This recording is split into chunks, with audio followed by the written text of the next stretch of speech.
I think it's a good time to make a start. Good afternoon and welcome everyone. Thank you for making the time to join the Kestrel drop-in session. The main purpose of this meeting is to support suppliers through the process of completing their submission templates and uploading their plans to Kestrel and understanding the steps that they need to undertake to get a valid plan submitted to the MCC. Before we kick off, I just want to thank everyone and apologise for the unplanned outage that occurred yesterday. We had a deployment on Friday and there were a few unexpected issues arising from that deployment, which we had to undertake some emergency fixes for throughout the whole of yesterday.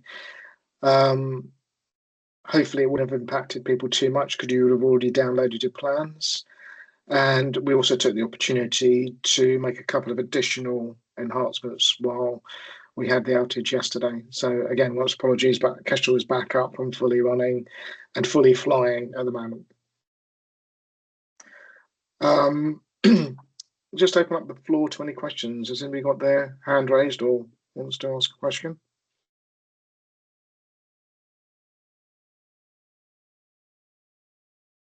Robert.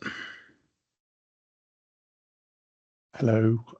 Just a quick question. I'm supporting a smaller supplier with B2B supplier with their migration plan. The numbers are, quite, we're less than 17,000 £10 in total. Now, what we're proposing, because obviously we've got the solution in place, and we've tested it to see, how much we can sort of ramp up. It's the ramp down bit that I'm a bit confused about, because we don't think we need, we're working on like an 18, 19 week transition period. Sorry, migration period, I should use the right terminology. So do we have to have a ramp down period as well? Because, can I come in? So I guess right up until M15, you could still potentially gain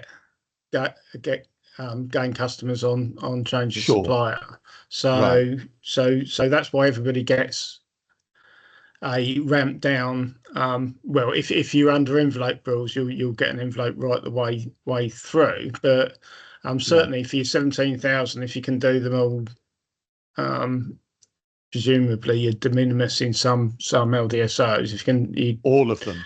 You can do all of them, but that doesn't mean that you might not have more to migrate after the event. Okay, so that's what I thought it was, but I mean, I know that the churn will change, and that we will churn in. So okay, so what I can then do is use that wrap. If we are churning in post the post.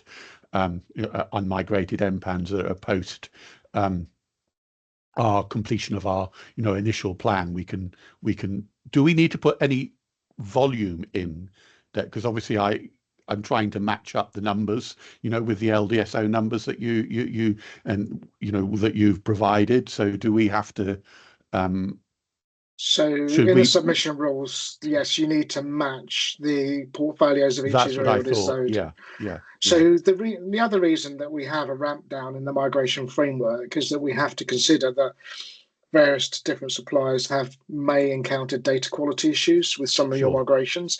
So you may wish to, they may end up in a bucket of MPANs that you want to, rather than, obviously the small supplier doesn't necessarily relate to you, but some suppliers with large portfolios would wish to examine those with closer scrutiny during that ramp down period where there's sort of more time and space to do so. So I think I understand now. I just wanted to make sure that I wasn't making a logic error in the submission. No. Thank you.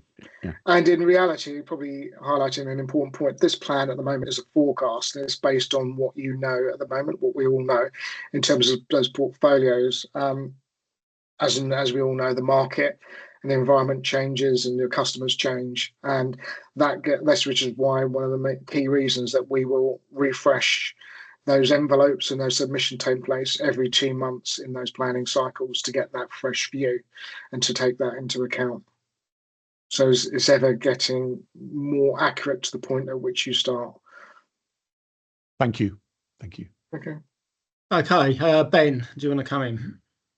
Yeah, it was just a question on that about the what's the tolerance allowed for change between those submissions if, say, for example, we tweak some of the logic for how the MPANs are going to be sitting across that migration schedule. Will you be paying too much, like, close attention to that, or? So it's within your gift, as long as you're following the rules of the migration framework, i.e. the core migration window, the ramp up windows. It's effectively within your gift to move those around. Okay. To meet whatever that current business demand is, because we do one of the things that we early on we understood that a lot of business operate and your business needs may change at different points in time, and also some suppliers with a large customer presence in one region may not be aware of a particular customer need in that particular region that they may have to need to accommodate at a later point, or so on. But as long as the macro side of it all hangs together, your plan is compliant. Perfect. And the key point is to differentiate between this is a forecast and it's for us to assess the feasibility to M15, and that everybody's plans in aggregate and some can meet that objective. Once you enter migration, as it were, you come onto the pitch as a qualified migration participant with and you confirmed your start date. You've actually started migrating, and you're following a committed plan, which is that 2-month window. That committed plan in that 2-month window, data granularity, is the one that cannot be changed. That's why we have that window of certainty and commitment that rolls every 2 months. But what you can do during the execution phase is apply for unused capacity if you do want to vary the numbers upwards. Okay. Yeah, and one of the questions we did have from a supplier today is there are edge cases where, as a supplier, I could committed to a certain number of migrations within LDSO where I have a small presence. So I've got 10 MPANs, for instance, and heaven forfend you lose those customers. So what would you do now? So because you're unable to take those migrations, but we would take that as a natural loss, and as long as you obviously inform us that you're unable to undertake those migrations, then there's not a problem during that committed window. Right. Okay. Yeah. We wouldn't expect you to do something you can't do. Just let us know. Okay, brilliant. That's good to know. Thank you. Okay, Richard, do you want to come in? Yeah, it's just off the back of what Alf has mentioned there, and it's probably not one with regards to submission, but how will you be monitoring that fluctuation and change in portfolio versus what we've migrated, what we've got left to migrate based on, will you be able to identify then from the ES data or whatever you're using as your source data, portfolio size that will change, but for migrated and non-migrated MPANs, so that you are aligned with us in terms of how many, let's say we've got through 25% of our portfolio. We may have seen some losses and gains in that period, so that will change your original view. How will you remain consistent to say that as we get down to, let's say the last 10%, that you've got 10% and we've got 10%, and how will we reconcile that and reach agreement on when we get down to 1% and 0%? And so there's two parts to that question. Yeah, let me just try and break that question into a couple of parts I think you're asking, and then let me know if I've got it wrong. So the first part of obviously is burn down, which is how are you tracking?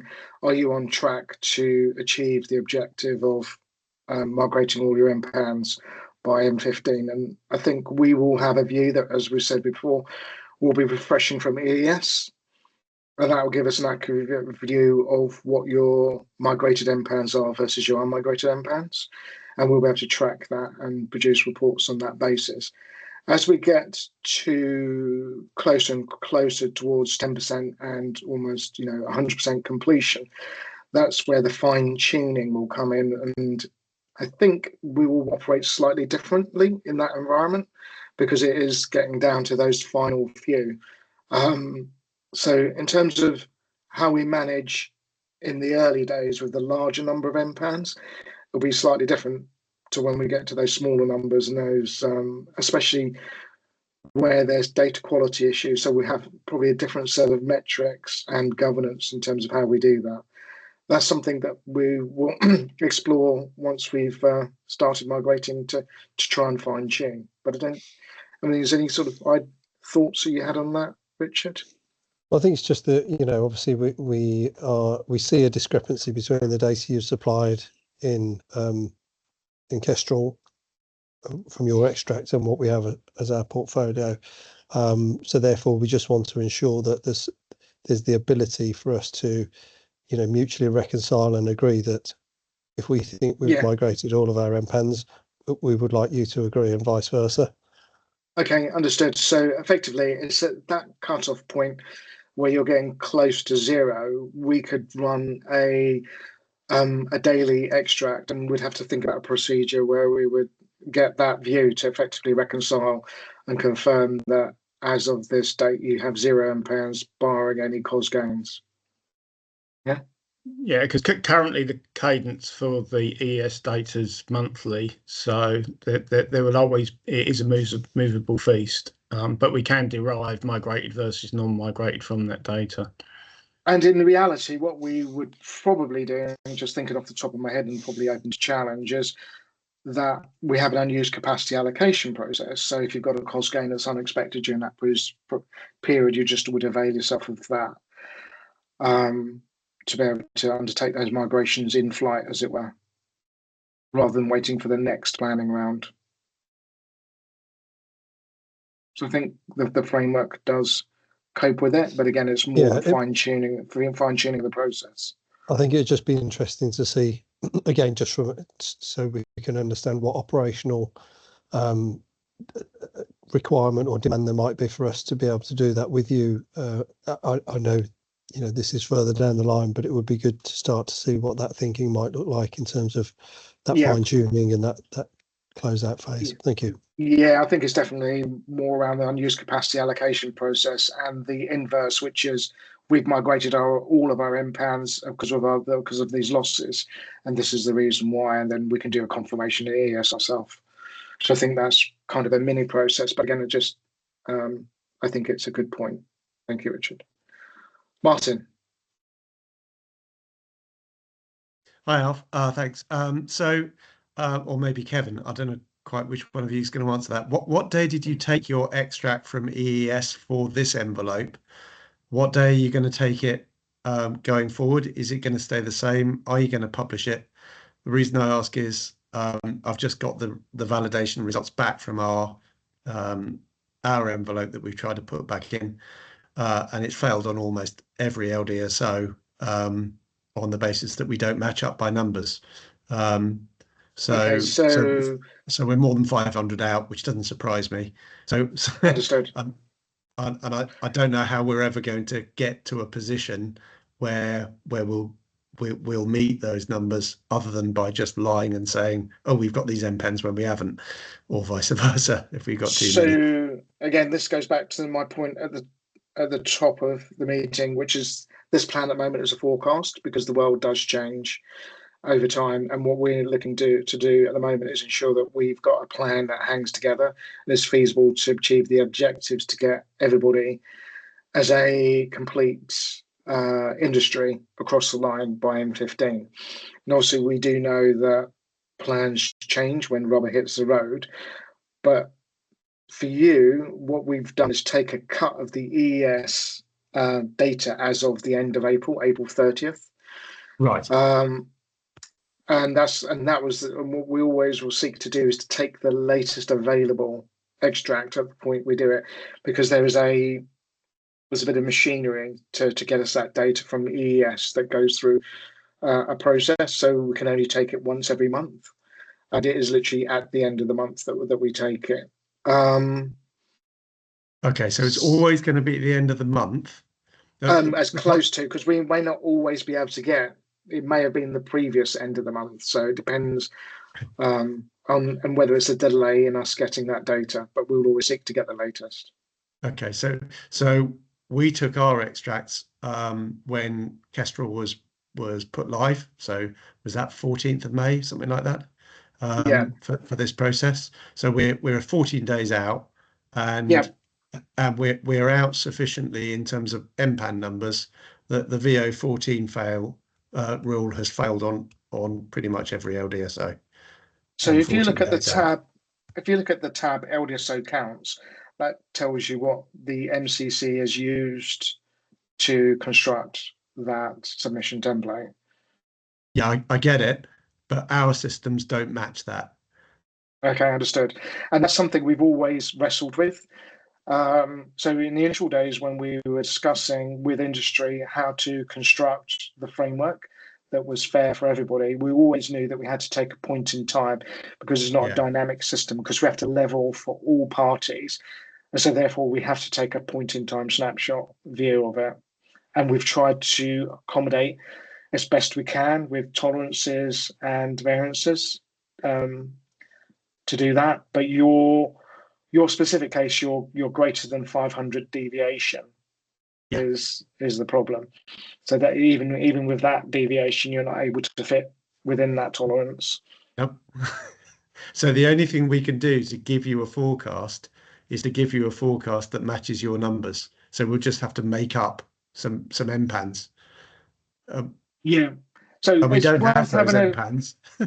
Yeah, it's worth having a conversation offline, because I think you might have a specific edge case on that, which effectively you've lost MPANs and you have 0 MPANs in a particular region, which is an edge case I might want to examine at this point. I'm not sure it's that. I'm saying that for the difference in days between your snapshot and our snapshot, the numbers are just wildly different. Yeah. So we do expect to see that during contract rounds as well. So yeah, we do take that point on board. If you could tell us that for the next envelope you'll be taking the extract on the 31st of July or something like that, then we can take an extract on the 31st of July. Or if we know that it's always taken on the end of the month, we can take those extracts, and we may find that we are sufficiently close that we can load a forecast based on the MPANs that we've actually got. Otherwise, we'll just have to falsify the forecast to get it in. Understood. So that's a good point. And I think that's something we can definitely take away. At the moment, just being transparent, we are relying on another party to give us that extract. We've not brought that in-house.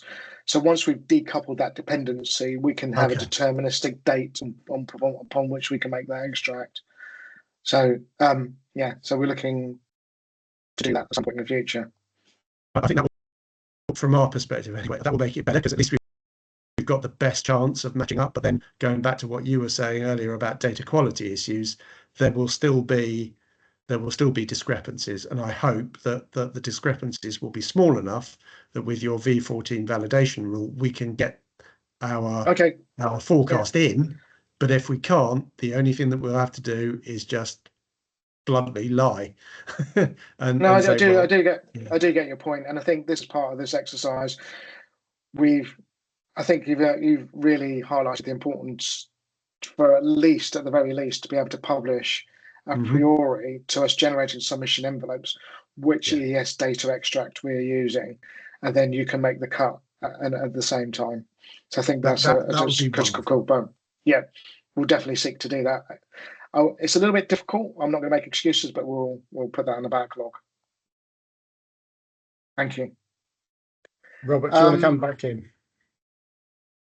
I think your conversation with Martin pretty covered off what, because I was struggling, to make the numbers match up as well significantly from the size of the portfolio that we've got, from a percentage terms, it was very difficult, but you've explained it well. What we will do is we'll just run an API, like an API extract from EES at the end of each month, and that at least will give us, like a starting point that help. And I think if you publish that, it would be very helpful, because I was trying to find out anywhere in any of the documents that date, like you mentioned about the 30th of April, because I just couldn't find it anywhere. So, okay, thank you. Yeah, and again, that's not an official date because we're relying on a third party providing the data. No, I appreciate your point, Alf. I really do. You know what to say? I'm just saying that it really, what I can do is just create a protocol to ask them to run the report. So at least, we can get within that, within that tolerance level. Because otherwise, although we're in wave 4, so we're somewhat way out, you know what to say, but it'll help, you know what to say, for me to have a level of comfort. Okay, thank you. Yeah, so we'll definitely look to get as close to a schedule on when the extract that we're using, and then effectively publish that so everybody can align their own ES reports to that. That's great. Thank you. Hi, Krishnan. Hi. So question is around when we kind of take on a new I&C customer and do the change of supply process, can we simultaneously do the change of agent process during that change of supply migration as well? Short answer is yes. And the second part to the answer to that is that's not actually something that you need to undertake as a planned migration. It's only change of agents that we need you to plan, because in the migration framework, a change of supply is part of that BAU activity, and it is outside of the scope of migration planning. So we acknowledge that on, if you gain an MPAN on change of supply, you will need to appoint agents, but that is a different event code to migration change of agents. So in terms of the DIP flows that we're monitoring, we're only looking at migration change of agent events. Yes, so the pure change of agent events, obviously the ones that are going into this submit the Kestrel submission on 20th of June, and not any kind of new forecasted MHAs. Otherwise, obviously the numbers won't match up as we've been discussing. Okay. Yeah, we can't guess how many MPANs people are going to gain on change of suppliers. That's why we're only tracking migration change of agent events. But when change of agent happens as part of change of supply, that still happens with, like, we need MHHS for that, right? We can't. Yeah.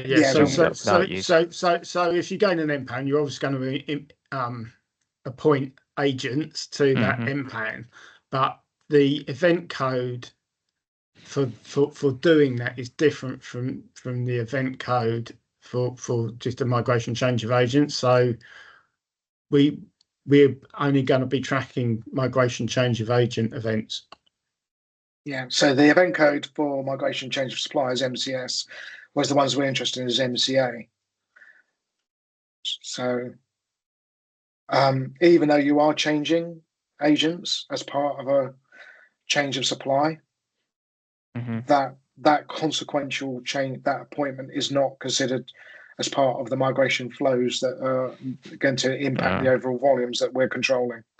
Okay. Yeah, makes sense. Cheers. Good. Thank you, Christian. Has anybody got any other questions? Richard? Yeah, it's just following on from the COSGAIN discussion, and just to clarify, there is no official point within the process that participants should start taking new gains on via the MHHS arrangement. That's left to the particular supplier. Is that correct?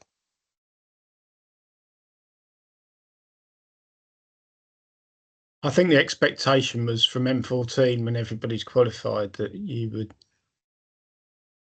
would take on stuff as in the new world. That's I think that's not quite the question. We need to follow. No, that is the question. But my understanding was that that's a supplier discretion at any point during from M1011.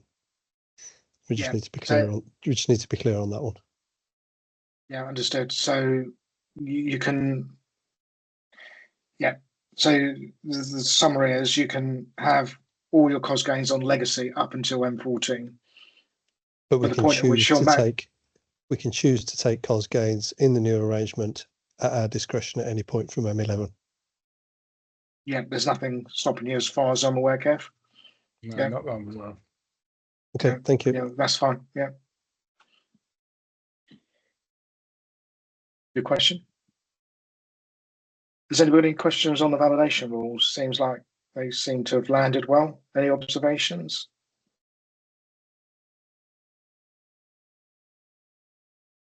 They seem quite logical, Alf. You know what I mean? And quite simple to follow. The Kestrel guidance that you sent out was, easy to follow, and much better than a lot of the other documents that you try to follow in the program.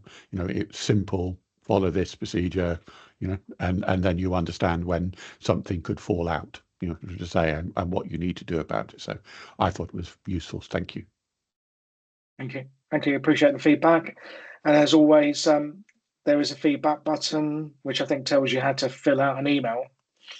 We haven't automated that fully yet, but yeah, please send in an email to Kestrel if you've got any feedback or observations, so we can, further enhance and improve the system. We would add it to the backlog if there's value in it. Hand over to you, Kev, to close out. Richard's got his hand up again, so do you come back in, Richard? Sorry, yeah, just one more.